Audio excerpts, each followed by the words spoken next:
वैसे तो बहुत दिन से सबको दिखाई दे रहा था कि ये छुट्टा सांड जो घूम रहा है ट्रंप किसी ना किसी को सींग मारेगा ही।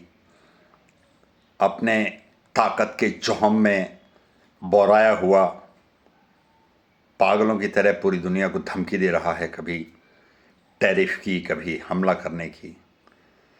पिछले दिनों उसने आर्थिक स्वार्थ में भी और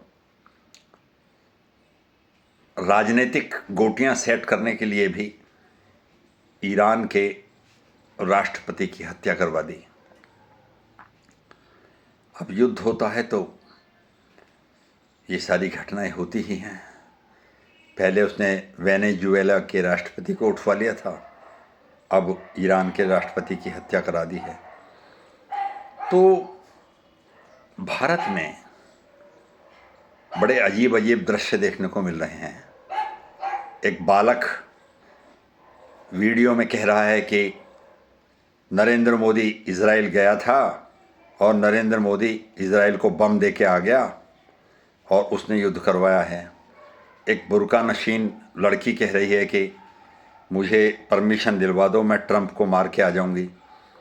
और हजारों लोग विलाप कर रहे हैं और कोई मुस्लिम नेता खड़ा होकर उन्हें क्रोध में भाषण दे रहा है कि खून का बदला खून से लेंगे, ट्रंप को नेस्तनाबूद कर देंगे, वगैरह वगैरह।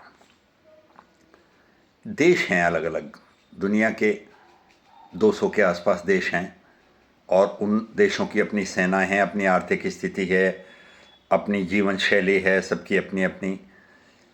ईरान लगभग सड़क मार्ग से 4,500 किलोमीटर दूर है भारत से।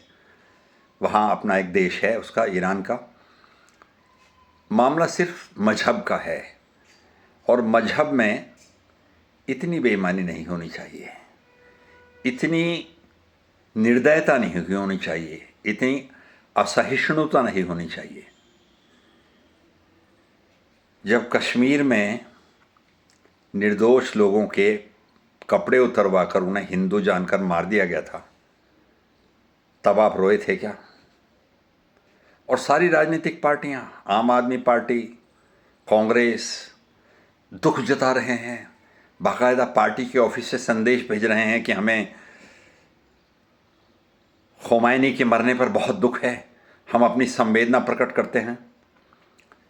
जब कश्मीर से पंडित मार मार कर भगाए जा रहे थे या उदयपुर में एक निर्दोष आदमी को मार दिया गया था,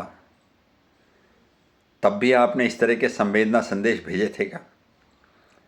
चलिए छोड़ दीजिए इस बात को।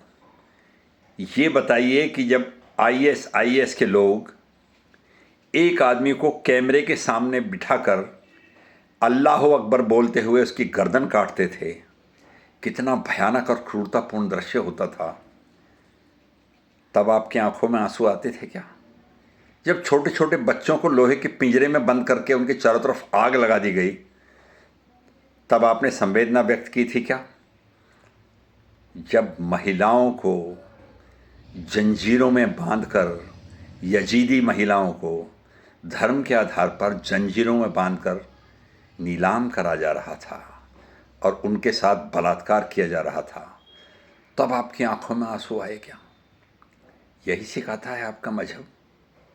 क्या मजहब इंसान के प्रति संवेदना प्रकट करना नहीं सिखाता?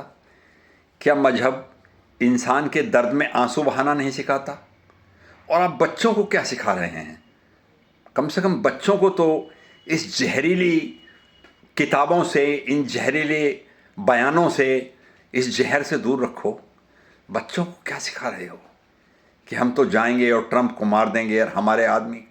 कौन तुम्हारा आदमी भैया? वो लोग तो तुम्हें मुसलमान तक मानने को तैयार नहीं होते। अरब के मुसलमान तुम्हें दोयम दर्जे का मुसलमान मानते हैं और तुम यहाँ बैठकर आंसू बहा रहे हो और छाती पीट रहे हो और गर्मा गर्म नारे लगा रहे हो।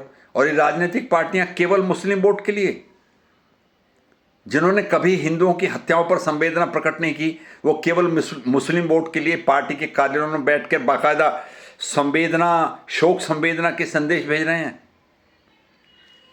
पहले इंसान बनो, इंसान, बाद में मजहब को ओढ़ लेना, पहले इंसान तो बन जाओ। दुनिया का कोई मजहब नहीं कहता कि इंसानियत छोड़ के केवल मजहब के रंग में रंग जाओ। बहुत दुख होता है। नमस्कार।